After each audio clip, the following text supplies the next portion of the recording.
Hello again YouTube and welcome back to Just Get a Tesla. Today I'm going to ask an important question. What difference does it make if you have the aero covers on or not?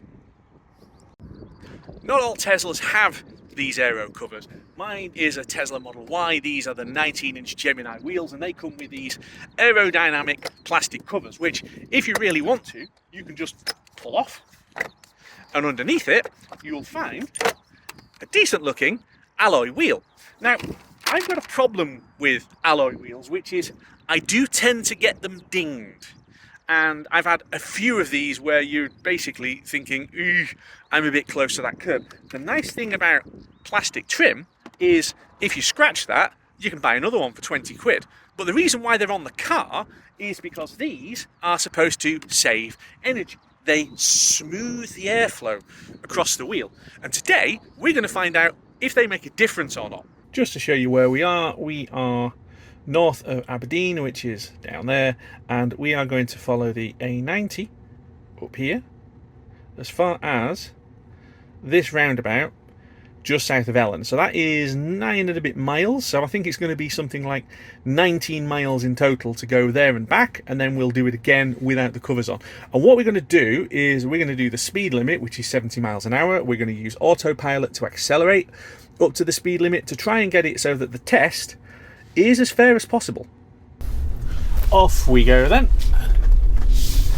And we're going to start and end at the same place, so we'll try and keep this as matched as we possibly can. It is Sunday lunchtime and the roads are really quiet, so that means that we should be absolutely fine for basically the same kind of driving style on both, so that it's a fair comparison.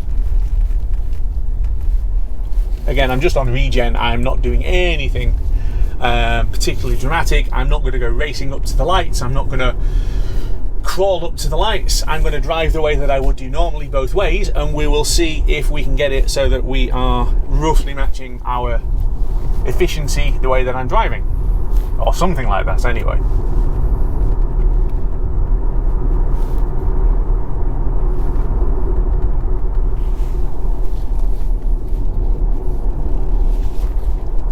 So I'm going to go into this lane because this is a direct approach into lane 1, which gets us up to speed, kind of the way that I would do normally. Again, I'll be doing the same thing on the way back and onto autopilot.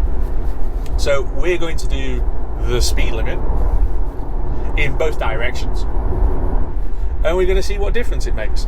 So let's just put trips on here. So, and try and get it so that, here you go, I've got it as with covers. So you can see how we are doing at the moment. So because we've just set off, you often get this where it burns quite a lot of energy to get you going. So it started off, I think it's showing 665 watt hours per mile. It's now on 491. That's going to drop. So don't worry about the high number to start off with. That's just because we reset it to 0 and we've set off and accelerated to 70 miles an hour. What I am going to try and do is anticipate traffic ahead, because I want to cruise at 70 miles an hour. So when I start approaching vehicles which I think are going to be going slower, like this van, I'm going to make sure that I'm moving out in sufficient time to be able to maintain the speed that I want to cruise at. What I don't want, because it just puts some variability into the test, is to end up going slower behind a particular vehicle at any point. So if I can avoid it, I want to be doing a steady 70 for as much as possible in both directions, and that will give me a good benchmark to compare against.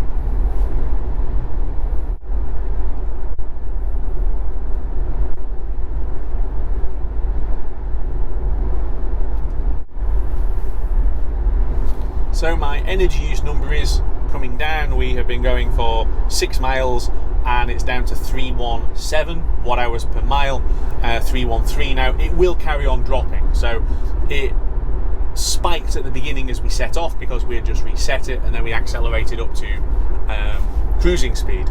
So I am anticipating that's going to come in somewhere around 260, which is what, about 3.9 something mile 3.9 something miles per kilowatt hour, which is pretty good. It is 11 degrees today, so it's slightly cooler than it was yesterday, where it was feeling really rather warm, 15 degrees. And I know 15 degrees isn't really warm, but compared to the winter that we've just exited, it felt lovely. The point is that the warmer the ambient temperature, the better the battery performance. So it is a fact that if you drive an EV in the winter, it will burn more energy to get you places. However, it's also a fact that if you're driving a petrol or diesel car in the winter, they will also burn a little bit more energy, just because it's colder. You know, the laws of thermodynamics apply regardless of the method of production you've got. Production? Propulsion. But people only talk about it for EVs. Why is that? We're coming down to the roundabout at Ellen, and I've got to switch it off and slow down because I need to get into the other lane. So I've started slowing the car down on 400 meters or so just before we start to get to the countdown markers. So I'll try and do the same thing on the next trip, where we're doing it with the covers taken off. Again, just try and get a bit of continuity here. So we're going to indicate right because we're going all the way around, and then we're heading back again. So once again, come on.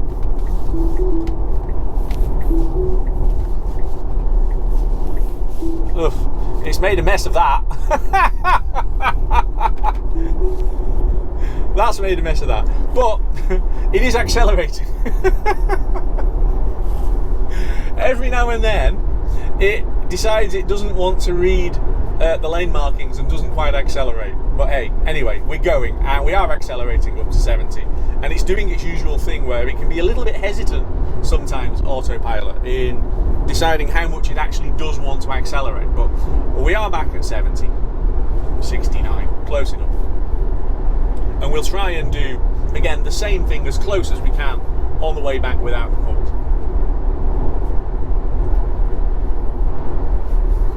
So I'm coming up on this white car, which is going slower than 70. So again, I'm making sure that I'm pulling out in enough time to be able to not slow down. I want to be doing 70 miles an hour as much as I can be, so that I've got some consistency.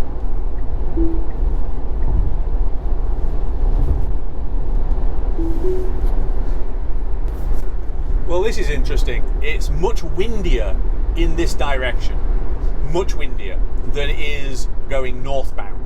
So that is already having an impact. So I said I thought we might come out at about 260.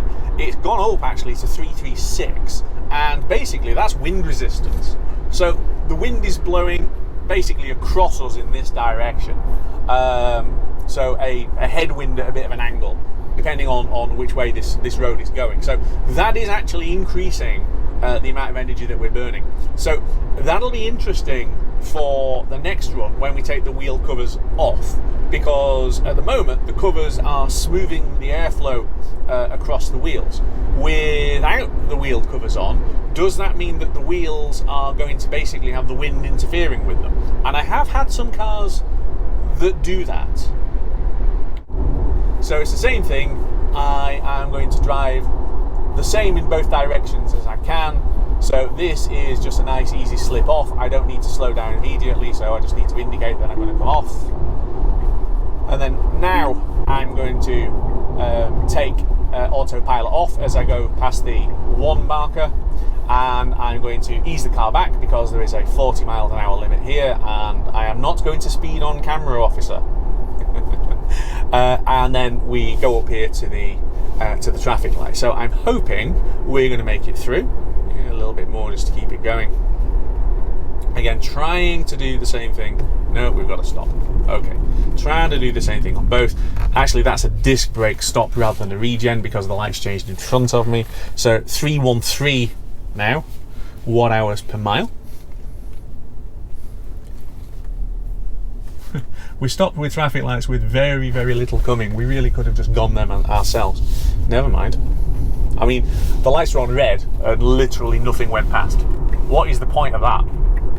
what's the point of traffic lights on roundabouts where it stops you for no traffic at all?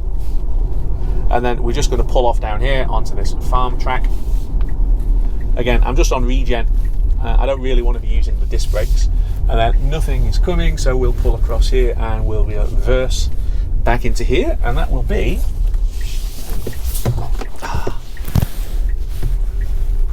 the end of this phase of the test.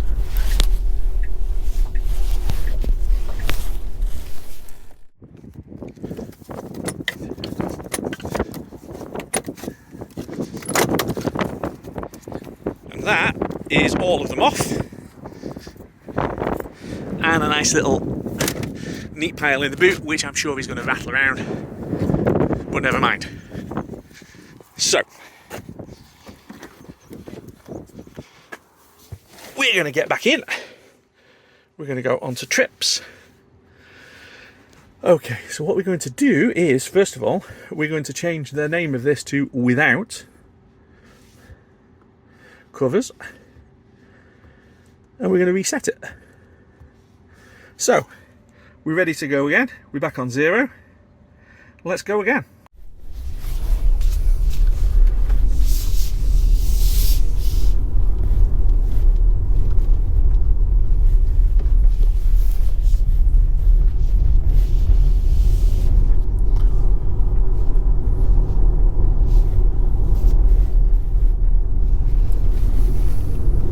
So we didn't actually have to stop that time, and we did on the first one, but there's bound to be other bits, so we're likely to have to stop at these lights, aren't we? Yeah, we are. And we went through them the first time, so those two probably even each other out, shall we say. Okay, off we go again.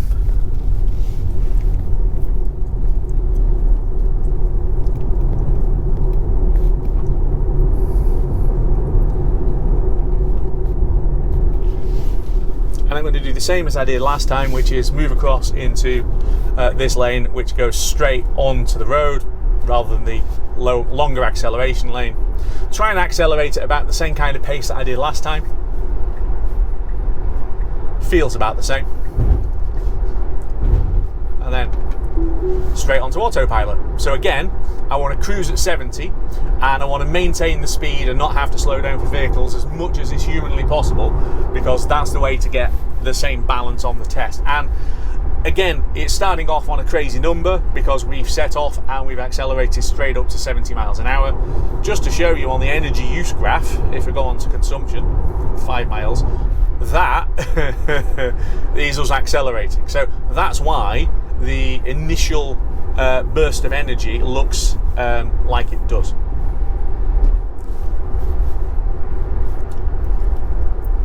.473 now, so it is dropping again, which of course it would do. So we are once again heading northbound towards Fraserburgh and Peterhead, and it is noticeably less windy. So the wind is now at our back rather than in our face as it was southbound. So I'm expecting that by the time we get up to the Ellen roundabout, we will probably have a lower number than we finish with, because then we've got to do the other 9.5 miles back, which is going to interfere, shall we say, with the aerodynamics. I'm already wondering how much of a difference we're actually going to see on this test. So that's showing 309.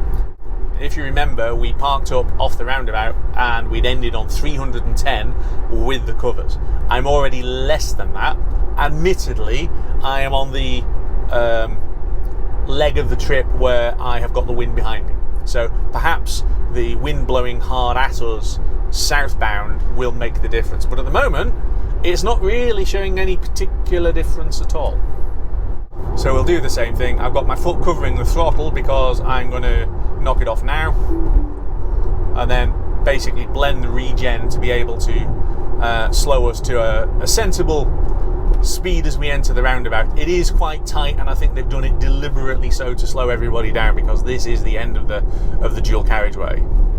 Now then, we're on this is good, 268 watt hours per mile.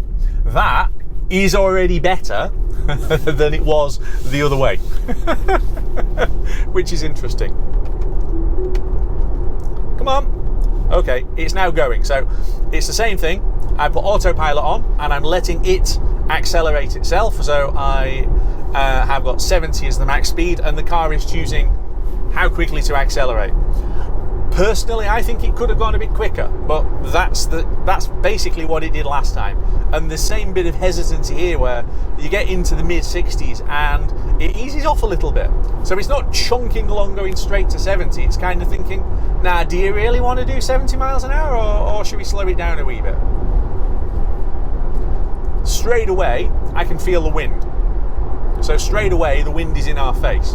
So we got to, what was it, 268? We're already at 306.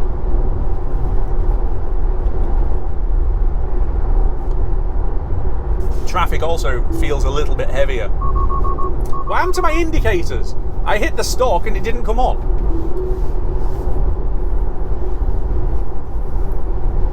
Traffic is already a bit busier than it was earlier. Maybe, I don't know. What time is it? 1 o'clock. Maybe nobody comes out in the morning.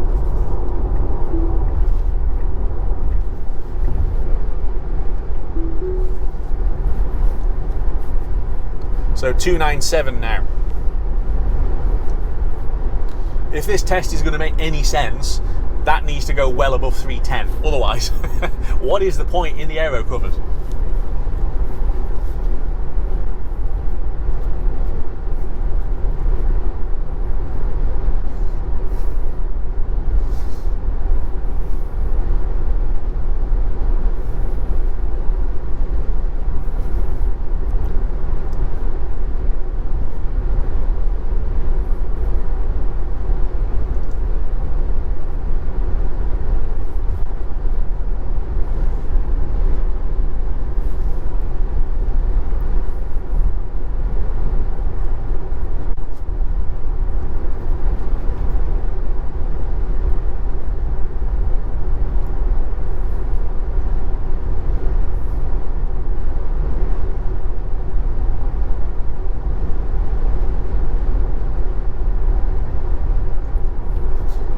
Interesting thing about autopilot and the way that it actually makes use of energy is, if I was driving manually, I would be using the gradient just to be able to ease up and down on the throttle a little bit to be able to reduce the amount of energy being used. And it obviously does the same thing, because I'm watching the average energy use, and we hit 309 and it's just dropped to 307 as we've gone onto the downhill. Despite the fact that I'm watching the white line showing it's still applying power, it's obviously applying less than the average, which is why it's dropping. So where are we on? 13 miles. So we've got about 6 miles left to run, and it's now got to 310. So I'm going to confidently predict that we're going to burn more energy without the covers than we burned with the covers. I'm not sure how much more energy, but I am now pretty confident that we are going to see that they do make a difference. 320 and still rising. So on the way down, on the first run with the covers, I was saying about the wind and talking about the impact and the interaction of the wind onto alloy wheels and into wheel arches. I can hear the wind exactly the same on this run the way I could the first time with the covers.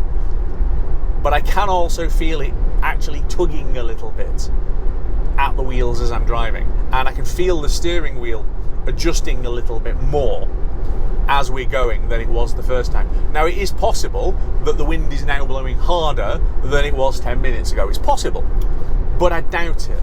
So I think this is demonstrating, actually, just by the feel of the car, as well as the number that we're going to get at the end, the difference that the Aero Covers make. They absolutely do what they're advised to do, which is they smooth the airflow across the wheels. And if you've got smooth airflow, that means that you have got less interference with the steering, which is why this feels a little twitchier. Twitchy is probably the right word, than it did when we were driving with them on. And the energy use is bigger. So we're on 330. And okay, we're now going downhill a touch, so let's see if that drops off a little bit. But I'm still confident we're going to be above the 310 that we were on when we pulled up, but let's see by how much. So guys, this is about as scientific as I can make it. I'm doing the same route, I'm doing it in the same conditions, I'm doing it in the same level of traffic, I am doing the same speed. So I'm trying to do as direct a comparison as I can. Now, you could say that the 19-mile circuit that we're doing isn't long enough, and that's probably true, but the reason for saying 19 miles is this is a relatively controlled environment. It's a section of road that I know very well. I know it's got some undulating ups and downs, it's got some different surface, like we just had there, rough tarmac, smooth tarmac. It feels controlled, so it's something that we can measure as we try and judge how much of a difference the wheel covers make.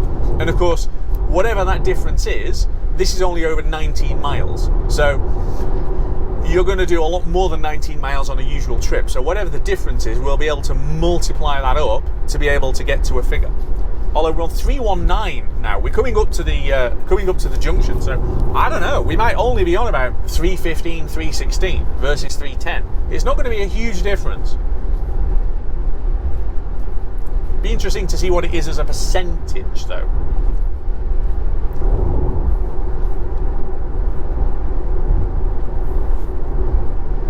So we're going to do the same thing. I will indicate at 200 yards, foot on the throttle and knock that off on 100, and basically roll the car off the main line onto the slip road. We need to slow it down to 40. I think I'm doing this the same as I was before. And then we're going to roll up here. It's on 313. It's not that dissimilar, is it? So it's going to make a difference, but I don't think it's going to make a dramatic difference. Now this time, this is regen, so that's going to help it. Okay, that's definitely going to help it versus what I was doing before. But I do note that I'm coming off the roundabout and I'm still getting 310. Good. 309 now.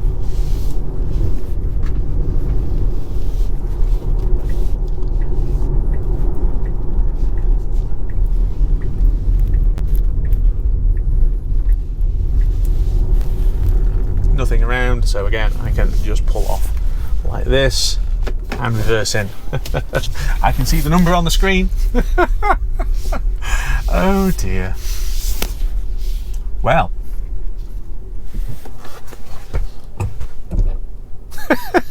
it's ended on 306. Right. And there it is. We have just done another 19 miles without the wheel covers, and we have got 306 watt hours per mile. That is 4 watt hours per mile less than we got with the wheel covers on. So what does that mean? Well, I've just got the calculator out and it's 1.3% less without the covers than it is with the covers. Now, I'm going to say something here which I might have some of you saying, whoa, no, look at the evidence. I think the results that I've just got are basically the same. 1.3% is close enough as to just be variances in driving. Although, as you saw, I was cruising at 70 on autopilot on all legs of the trip. I was trying to accelerate the same way. I was trying to brake the same way. The only bit of difference is I had to brake hard coming up to the roundabout just to finish the leg where I was testing it with covers, and I didn't without. Although having to come to a full stop means surely I'm putting more power into the battery than I did before. But the point is, though, it's close enough. I suspect I would need to do quite a long test to be able to check with or without, but I think it's quite difficult to be able to do a scientific test where you're driving exactly the same way in exactly the same conditions over a much longer trip. It'd be interesting to test, but to be honest with you, I'm not going to do it. So I suppose really it just comes down to a choice. Do you like the alloy wheels underneath, or are you happier with the aero covers? I think what I'm going to do off the back of this is I am going to buy the center wheel cap kit, and I'm going to make the alloy wheels look pretty. And we're going to have a drive around through the summer without the covers on, because here's the thing. If it's not really going to make that big a difference, then you don't actually need them on. The only reason for putting them on is either cosmetic, because you like the look of them, or as I said at the beginning, that if you ding one of the covers, you can replace one fairly cheaply. If you ding one of the wheels, a refurb might cost more, and almost certainly will. So that's kind of it, guys. Let me know what you think in the comments. If any of you have done this kind of comparison test again, let me know. I'd be fascinated to see what kind of results you've got. Like and subscribe if you haven't done already, and I'll see you very soon back here on Just Get a Tesla.